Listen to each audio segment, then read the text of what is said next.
Hello বন্ধুরা, আপনারা দেখছেন ডিজিটাল সবকিছু ইউটিউব চ্যানেল। তো বন্ধুরা, চারিদিকে ডিএ নিয়ে এখন খুবই মাতামাতি চলছে।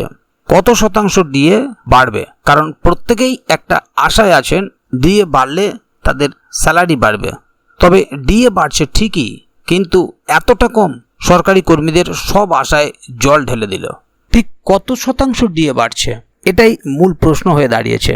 কারণ এবারে যে ডিএ বাড়ছে সেটা গত 7-8 বছরের মধ্যে সবচেয়ে কম ডিএ বৃদ্ধি।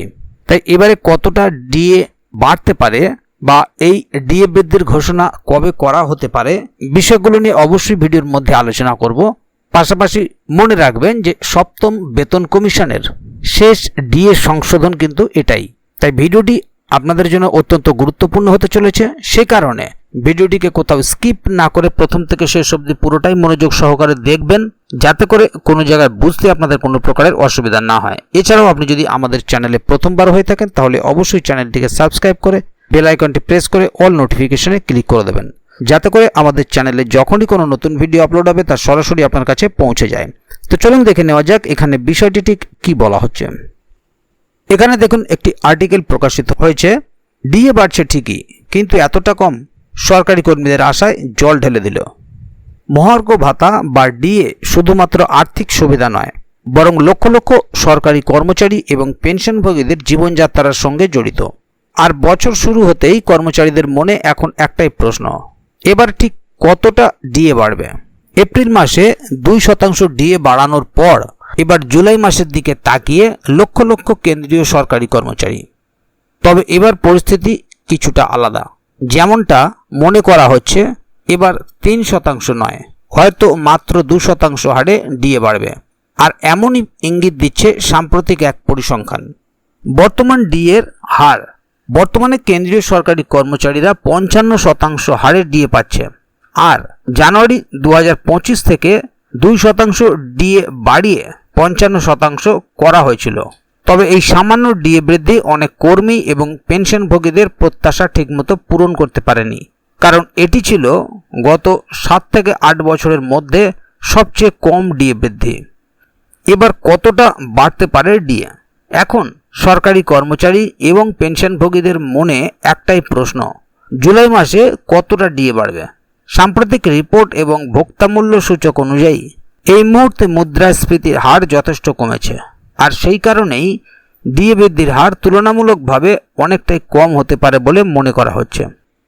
বেশ কিছু বিশেষজ্ঞ মনে করছে 2025 সালের প্রথম 3 মাসে এআইসিপিআই এর রিপোর্টে পতন লক্ষ্য করা গিয়েছে। আর যদি আগামী 4 মাসে এই ধারা বজায় থাকে তাহলে এবার মাত্র 2% ডিএ বাড়তে পারে। তো বন্ধুরা, এবারে দেখে নেব ডিএ বৃদ্ধির ঘোষণা কবে করা হতে পারে। সাধারণভাবে জানুয়ারি থেকে জুন মাসের ডিএ বৃদ্ধির ঘোষণা করা হয় মার্চ মাসে, এবং এর পাশাপাশি জুলাই থেকে ডিসেম্বর সময়ের ডিএ ঘোষণা করা হয় সেপ্টেম্বর বা অক্টোবর মাসে। আর সেই সূত্র ধরে জুলাই মাস থেকে নতুন হারে ডিএ কার্যকর করা হবে। ঘোষণা কিছুদিন পরে হলেও আর্থিক সুবিধা ঠিক জুলাই মাস থেকেই গণনা করা হবে।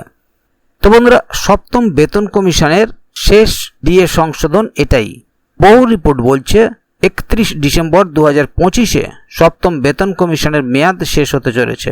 অর্থাৎ এটাই সম্ভবত শেষবার ডিএ সংশোধন হবে সপ্তম বেতন কমিশনের আওতায়।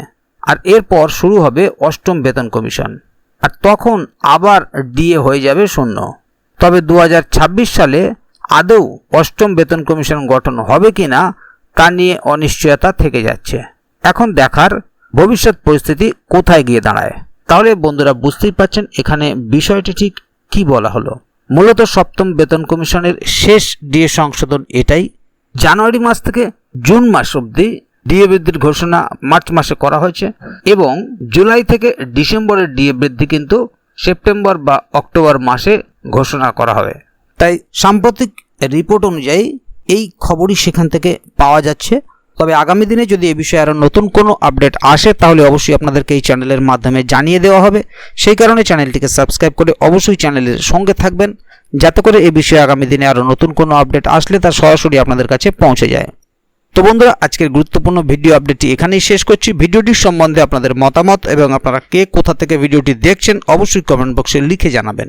ভিডিওটি ভালো লাগলে অবশ্যই একটি লাইক দেবেন এবং বন্ধুদের জানার সুবিধাতে ভিডিওটিকে শেয়ার করবেন যাতে তারাও বিষয়টি সম্বন্ধে জানতে পারে। ভিডিওটি শেষ পর্যন্ত দেখার জন্য অসংখ্য ধন্যবাদ।